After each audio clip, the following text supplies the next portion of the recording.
It was Tuesday, but in my world, days didn't have names anymore. There were only two states of existence, work and recovery.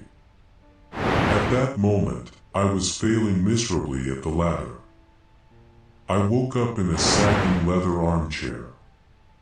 My neck, twisted at an unnatural angle, throbbed with a dull ache every time I moved my head.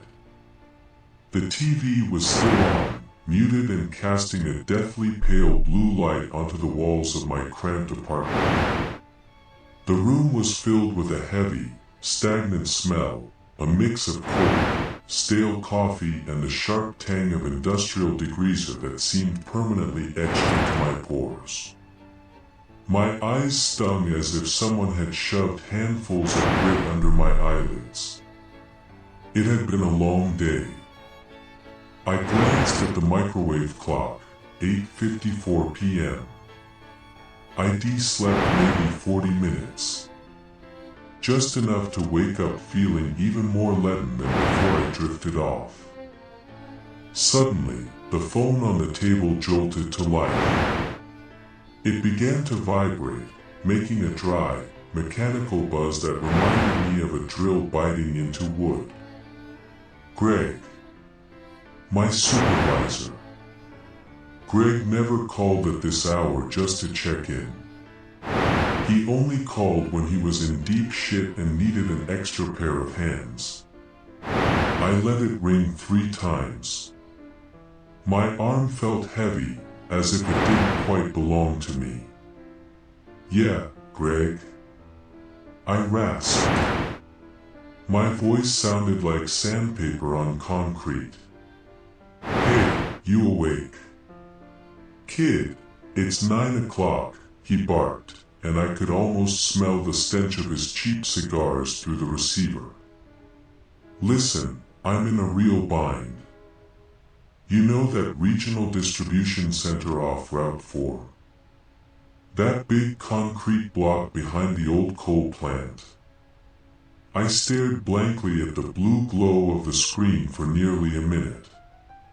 The distribution center on Route 4. 40 minutes out of town. The middle of nowhere. I was sleeping. I think I was having a weird dream. I know the place.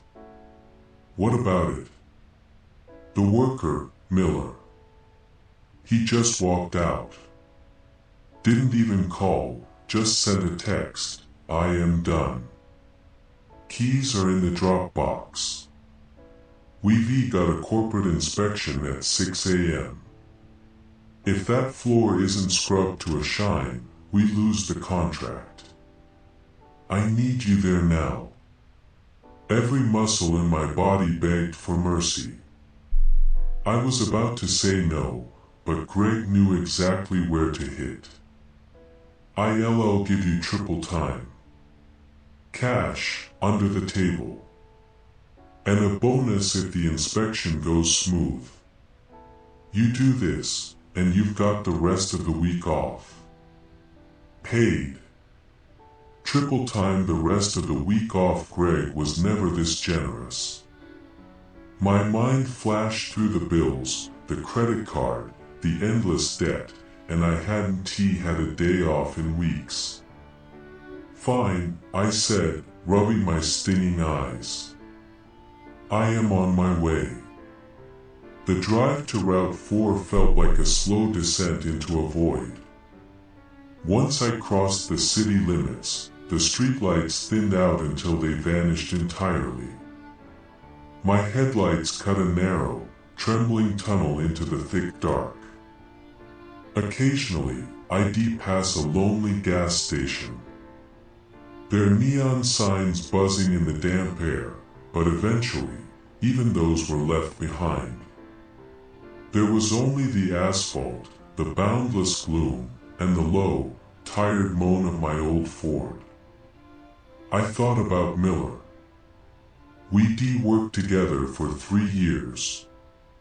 The guy was bulletproof. Always on time, always finished the job no matter what.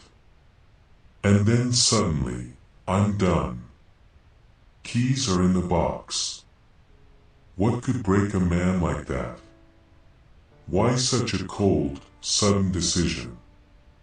The more I thought about it, the tighter my grip became on the steering wheel. Maybe he had personal problems, but why quit like that? The warehouse loomed out of the darkness. A single flickering lamp above the loading dock cast a sickly yellow light. I found the key in the box, exactly where Greg said it would be. I stepped inside and flipped the main breakers. The building groaned. The fluorescent lights hummed to life in staggered rows, fighting back the shadows until the massive hall was flooded in a sterile, white glare. Empty racks stretched high toward the ceiling, seeming to go on forever. The machine was waiting in the back, a Clark Focus 2. A heavy, beat-up floor scrubber that had seen far too many nights. I filled the tank and poured in the purple degreaser. The sharp, chemical aroma hit my throat instantly. I walked over to the side door, propped. It opened with a wooden wedge, and let the cool night air rush in to mix with the fumes. I wanted that floor to dry as fast as possible. I unrolled the thick, yellow extension cord, plugged it into a pillar outlet, and gripped the handles.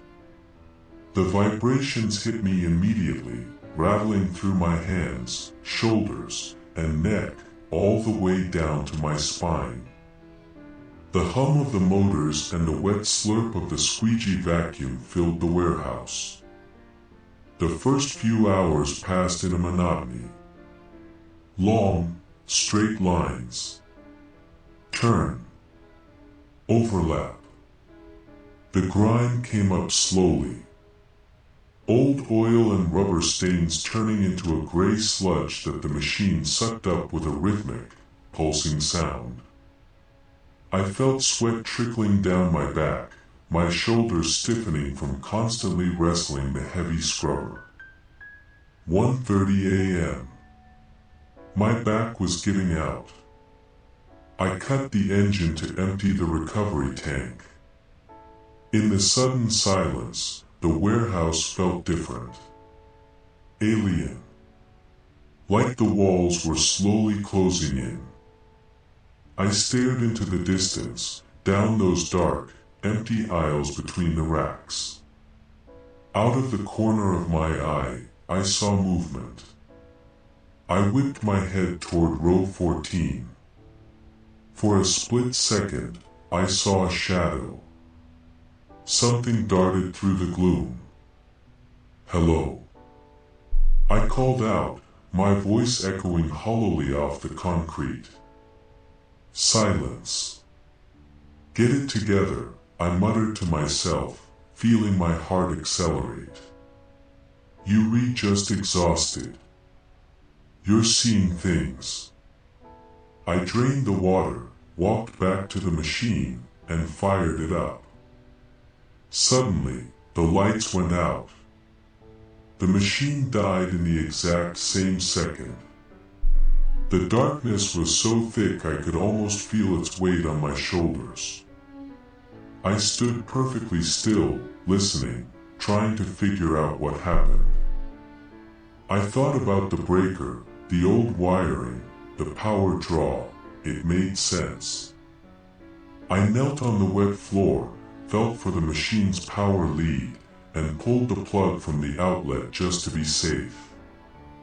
I'll call Greg, I'm not messing with the electrical myself, I thought. I started toward the door. My eyes were adjusting slightly. I was almost at the threshold when I heard a familiar, rising whine. I spun around. The machine's motor, it was running. The scrubber was moving through the center of the hull. Someone was steering it. I could see the silhouette of a figure hunched over the handles. Hey! I shouted, but the word caught in my throat. No answer. The machine glided slowly toward me. I took a step back and suddenly tripped over something on the floor. I looked down. The yellow cord lay at my feet. It was unplugged. It was impossible for it to be running, and yet the motor roared louder and the brushes scrubbed the concrete with fury. The dark figure behind the machine didn't stop. I panicked. I bolted for the open door. I could see exit. I could see the forest. And then, something slammed me to the ground. I was thrown back with terrifying force, landing hard in the wet sludge. What happened? What did I hit? The door was wide open. I could see the gravel in the parking lot. I could smell the trees, yet I couldn't pass. It was like hitting a wall of glass. Why can't I get out? I screamed. I took a running start, intending to hit the barrier with everything I had, but at that moment, the lights in part of the warehouse flickered on. But they were different. They were heavy, a dirty, bruised orange. The warehouse changed in a heartbeat. It looked like it had aged centuries. The racks were eaten away by rust. Dust covered everything in a thick shroud. My hands tingled, and cold sweat poured down my neck. In the center stood the scrubber. The same one. I walked closer, though my legs felt like water. The machine was completely scorched, its metal casing warped by extreme heat, leaving a black, melted skeleton. And next to it lay a body. A human corpse with hands charred into black lumps. I took one last, trembling step and froze. Next to the machine, I saw myself. The same uniform, the same boots. The FA.